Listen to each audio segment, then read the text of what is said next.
মিথ্যা বলি এবং জনগণের কাছে জিজ্ঞাসা করেন, আমার যদি এতটা যদি উদ্ধার করতো তাহলে ঠিক আছে, আর মারধর করতো। আমরা কি অপরাধ করছি, কি অন্যায় করছি। পশ্চিমী ইসলামী ফাউন্ডেশনের আওতাধীন উত্তর শ্রীপুর জামে মসজিদের কেন্দ্র শিক্ষক ও উপজেলা ডিজিটাল সেন্টারের দায়িত্বরত উদ্যোক্তা আকবর হোসেনের অপসারণ চেয়ে ১৫০ শতাধিক এলাকাবাসী উপজেলা নির্বাহী অফিসার ও জেলা প্রশাসকের কাছে লিখিত অভিযোগ দিয়েছে। বুধবার দেওয়া লিখিত অভিযোগে বলা হয়েছে, গত করোনার পর থেকে উত্তর শ্রীপুর জামে মসজিদের কেন্দ্র শিক্ষক তার নির্ধারিত কেন্দ্রে শিশু শিক্ষার্থীদের পাঠদান না করিয়ে মাসের পর মাস সরকারি টাকা আত্মসাৎ করেছে। এলাকাবাসীর চাপে কিছুদিন পাঠদান করলেও প্রত্যেক শিক্ষার্থীর কাছ থেকে নেওয়া হয়েছে বেআইনিভাবে ১০০ টাকা করে।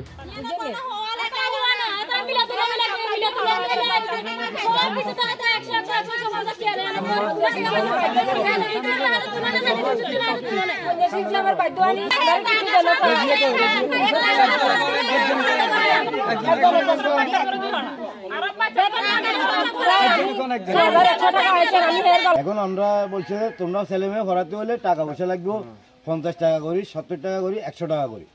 তখন আমরা সবাই গরিব মানুষ, আমরা খেতে খাওয়া মানুষ, আমরা হেতরা বলেও হুঁশিয়ালা মানুষ, ৭ পরিবার।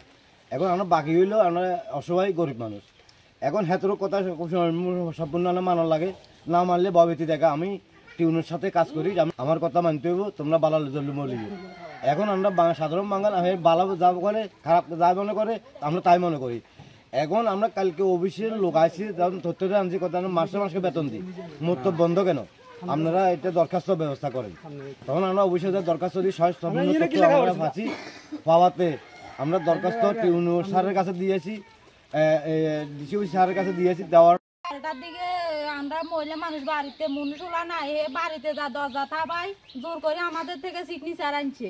হে ফারণে একজন বাড়িতে যা দরজা থাবাই সিগনেচার আনবা, সিগনেচার আনবো কিনলে এ মোসা দিয়ে দেখা হে সব মূল্য টাকা সব কিছু কাছে, রাস্তা দেখা টাকা কাছে, আমাদেরকে থেকে টাকা কাছে, বাচ্চাদেরকে পয়সা মাইলে নিজেরা তো ফরা নিজের বাড়ি থেকে একটা ছাত্র আনিয়ে তো এবার বাচ্চাদেরকে ফরা গেলা দে। তো বাচ্চারা তো কি ফরায়, বাচ্চারা ফরাই তো জানে না, হেতারা তো আগুন বেগুনে খার কি ফরাই তো জানে, হেতারা খালি জানে জন্মবন্ধের কার্ডে কামাইতে গেলে ৪,০০০ টাকা নগদ দল লাগবে। ওই তার প্রতারণা, মিথ্যা ও দুর্নীতির কারণে এলাকাবাসী অতিষ্ঠ হয়ে পড়েছে।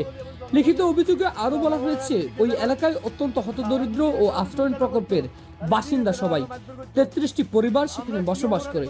গত কিছুদিন আগের বন্যায় সবাই যখন সর্বশান্ত, তখন সবার খাবার সংকট দেখা দিলেও দুর্নীতিবাজ আকবর ওই বাসিন্দাদের জন্য বরাদ্দকৃত ত্রাণ বেশিরভাগ নিজে ও নিজের পরিবারের নাম দিয়ে আত্মসাৎ করার অভিযোগও রয়েছে তার বিরুদ্ধে। বেসরকারি একটি সংস্থা ৬,০০০ টাকা করে আর্থিক সহযোগিতা প্রদান করবেন মর্মে ৩০ পরিবারের আইডি কার্ড সহ বিকাশ, নগদ, মোবাইল নাম্বার আকবর সংগ্রহ করে নেয়। কিন্তু তার পরিবারের ৯ জন সদস্য টাকা পেলেও আর কেউ পায়নি।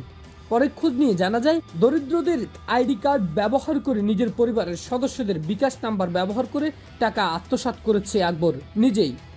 উপজেলার ডিজিটাল সেন্টারের দায়িত্বরত আকবর হোসেনের এনআইডি কার্ড সংশোধন, জন্ম নিবন্ধন, জমা খারিজের কাজ নাকি ইউএনওর নির্দেশে তার মাধ্যমে করতে হবে, অন্য কোথাও করলে সমস্যা হবে এমন কথা বলেও তার মাধ্যমে করাতে বাধ্য করা হয় এবং প্রত্যেকটি কাজের জন্য ৫ থেকে ১০,০০০ টাকা আদায় করার অভিযোগ রয়েছে।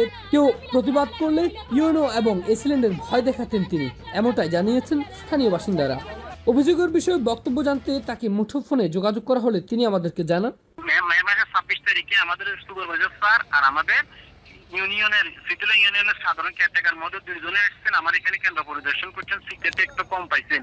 তাহলে ওনারা যদি বলে আমি ৬ মাস কেন্দ্র পড়াই না, এতদিন পড়াই না, এটা ওনাদের নিজস্ব বক্তব্য। আমি তো কোনো দলের সভাপতি বা সেক্রেটারি নই কিংবা সরকারি কর্মকর্তা নই, আমাকে ত্রাণ বিতরণের জন্য দায়িত্ব দিবে তাকে বলেন। আর যারা বিস্কিট বিতরণ করছে, আপনি যে ৬,০০০ টাকার কথা বলতেছেন, এটি আইডি কার্ডের স্বাক্ষর নিছেন কেন মানুষের? আইডি কার্ডের স্বাক্ষরগুলো আমি তো নেওয়ার কথা নয়। হ্যাঁ, প্রাথমিকভাবে দরখাস্তের বিষয়ে ২ জন বললো যে আমরা আরেকটা দরখাস্ত ২ জনে স্বাক্ষর করতে বললো যে না, এটা স্বাক্ষর করার দরকার নেই। বললো যে ঠিক আছে, এটা চিঠি পেলো সবার সামনে। হ্যাঁ, এটা সবাই চিঠি পেয়েছে, দ্বিতীয় একটা দরখাস্ত করার কথা ছিল। হ্যাঁ। অন্যদিকে পশ্চিম উপজেলা নির্বাহী কর্মকর্তা ইউএনও আফরোজা হাবিব শাপলা অভিযোগ পাওয়ার সত্যতা স্বীকার করে বলেন, তিনি এ ব্যাপারে তদন্ত করে আইনগত ব্যবস্থা নেবেন।